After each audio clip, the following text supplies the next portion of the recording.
Hello students, this is Rajat Ahuja, your physics mentor. Welcome to the YouTube channel of Sky Kota Academy. तो जैसा कि last class में हम लोगों ने क्या डिस्कस किया था, आपको अच्छे से याद होगा, प्रॉपर्टीज़ ऑफ चार्जेस। और उन प्रॉपर्टीज़ ऑफ चार्जेस में से एक प्रॉपर्टी हम लोगों ने जो डिस्कस की थी वो थी quantization of charge.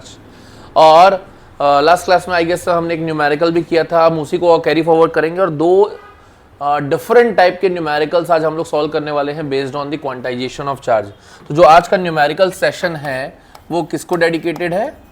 On the quantization of charges, numerical based on quantization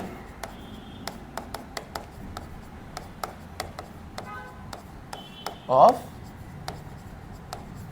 charge. तो हम इसके बेस पे आज दो न्यूमेरिकल सॉल्व करेंगे। तो सबसे पहले आप पहला न्यूमेरिकल यहाँ पे देखिए कि क्या लिखा है। If a body gives out 10 to the power 9 electrons every second, how much time is required to get a total charge of 1 coulomb from it.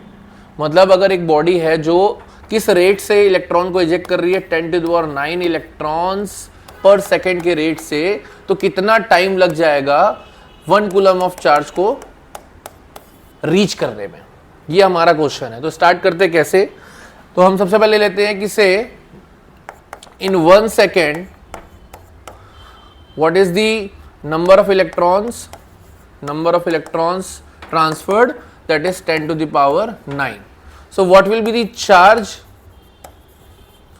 So charge will be nothing but, you all know that the formula of quantization is Q is equal to Ne. In 1 second how much charge that body will gain when it is losing an electron at the rate of 10 to the power 9 electrons पर second. तो यहाँ पे अगर हम n की जगह पे put कर देते हैं 10 to the power 9 और एक इलेक्ट्रॉन का चार्ज कितना होता है 1.6 into 10 to the power minus 19 Coulomb's, तो इसके हिसाब से ये आ जाएगा 1.6 into 10 to the power minus 10 coulomb.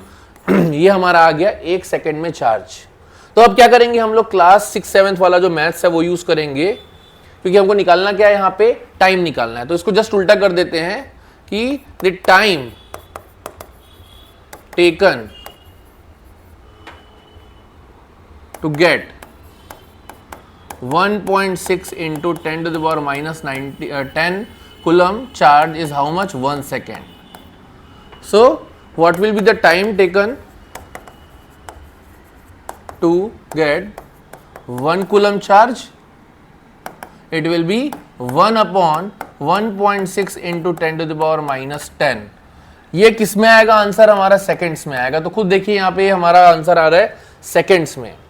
But मेरा क्वेश्चन आप लोग के लिए ये है कि देखो ये इतनी बड़ी वैल्यू है और सेकंड्स में इतनी बड़े मैग्नीट्यूड की वैल्यू को रखने से अच्छा है कि इसको हम उसको और बड़े यूनिट्स में कन्वर्ट कर लेते हैं और न्यूमेरिकल वैल्यू को छोटा कर लेते हैं। तो कैसे कर सकते हैं, ये हमारा हो जाएगा 100 into 10 to the power 9 upon 16। और अगर ये सेकंड्स में है और आपको पता है कि 1 minute is equal to 60 second, यानी कि 1 second is equal to 60 minutes, तो ये 60 मिनट्स, तो ये आ गया हमारा मिनट्स में हो गया। साथ में हमको ये भी पता है कि 1 hour is equal to 60 minute, then 1 minute is equal to 1 upon 60 minutes, 1 hour is equal to 1 upon 60, तो ये आ जाएगा 60/60। तो अभी ये जो आंसर आएगा हमारा, ये किसमें आएगा? आवर्स में। लेकिन हम इसको चाहे तो और फर्दर छोटा कर सकते हैं। हम क्या कर सकते हैं, इसको डेज में कन्वर्ट कर सकते हैं। 1 day is equal to how many hours? तो ये आ जाएगा हमारा 16 इंटू 60 इंटू 60 इंटू 24। और हम इसको चाहें तो ईयर्स में भी कन्वर्ट कर सकते हैं। 1 year is equal to how many days?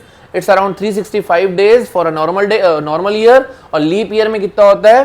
366 days. लेकिन और लीप ईयर हमारा हर 4 साल के बाद आता है, तो हम उसको एवरेजिंग करके हम एक काम करेंगे, 365.25 क्या कर लेंगे, डेज ले लेंगे।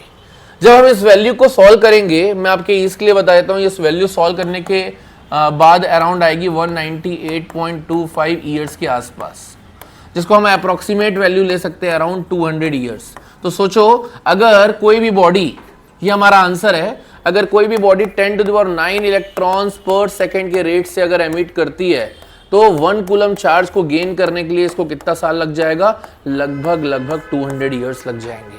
इसका ये मतलब है। तो होपफुली ये जो पहला न्यूमेरिकल मैंने आपको बताया, जो थोड़ा सा अलग था, हटके था, क्लास 12th के लेवल का था, वो मैंने आपको बताया based on the quantization. Hopefully it's clear. अब हम आते हैं second numerical of the day.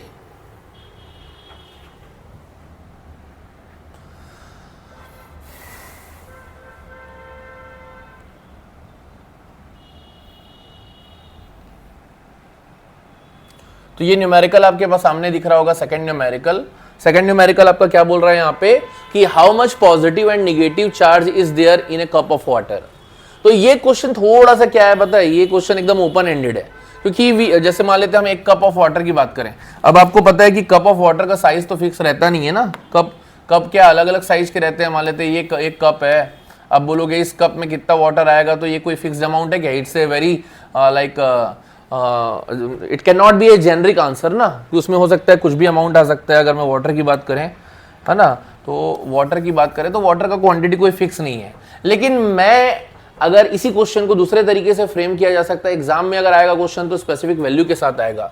तो जैसे आप थोड़ा सा सॉल्यूशन का पार्ट मैंने लिया था, तो मैं अज्यूम करता हूं कि एक ऐसा कप है जिसमें ऑन एंड अराउंड कितना ग्राम ऑफ वाटर आता है, 250 ग्राम ऑफ वाटर रहता है, और ये गिवन रहेगा। आपको ऐसा क्वेश्चन नहीं पूछेगा, एक जेनरिक क्वेश्चन नहीं पूछेगा या नॉन जेनरिक क्वेश्चन नहीं पूछेगा जिसमें आपको ये बोलेगा कि एक सिंगल कप ऑफ वाटर में आपको कितना इलेक्ट्रॉन्स या प्रोटॉन्स निकालना है या पॉजिटिव और नेगेटिव चार्ज निकालना है।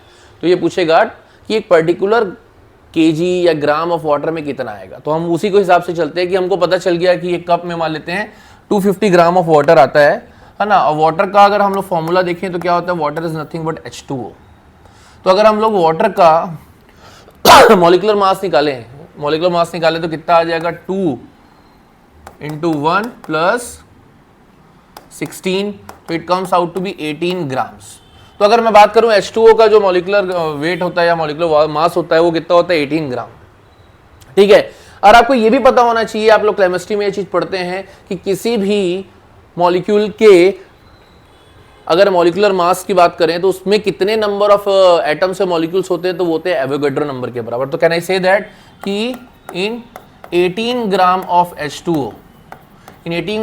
H2O, how many molecules are there, 6.023 into 10 to the power 23, जो कि एवोगैड्रो नंबर के बराबर होता है। ये आपको पता है एवोगैड्रो नंबर हमारा होता है।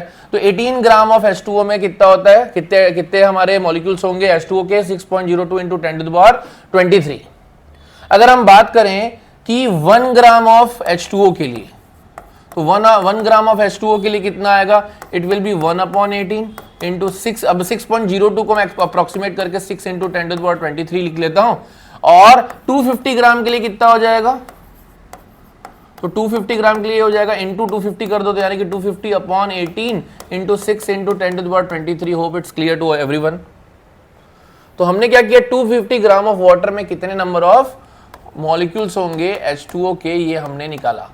तो अगर इसको हम सॉल्व भी कर सकते हैं। साथ में आपको ये पता है कि एक मॉलिक्यूल ऑफ H2O में कितने नंबर ऑफ इलेक्ट्रॉन्स और प्रोटॉन्स होते हैं। तो एक H2O में देखिए तो 2 + 8 electrons of oxygen, it will be 10 electrons. और अगर ये न्यूट्रल एटम है तो नेचुरली 10 प्रोटॉन्स ऑल्सो। तो हमको क्या करना है, सिर्फ 10 और मल्टीप्लाई करना है टू गेट कि कितने नंबर ऑफ इलेक्ट्रॉन्स और प्रोटॉन होगा। तो 250 ग्राम ऑफ H2O में अगर मैं पूछूं कितने इलेक्ट्रॉन्स है, तो it will be nothing but ये जो वैल्यू आई थी, इतने नंबर ऑफ मॉलिक्यूल्स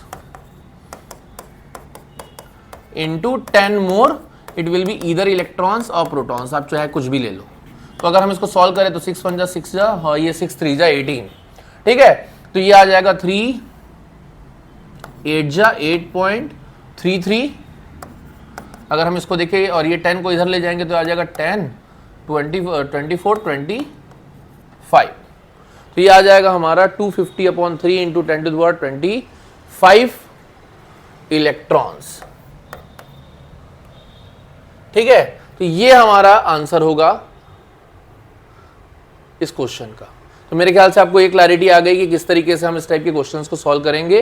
तो पहला क्वेश्चन हम लोगों ने किया कि किस रेट से एमिट हो रहा है उस बेस पे, और दूसरा क्वेश्चन हम लोगों ने इस लॉजिक से किया कि एक सर्टेन कप ऑफ वाटर में कितने नंबर ऑफ इलेक्ट्रॉन्स या प्रोटॉन्स होंगे।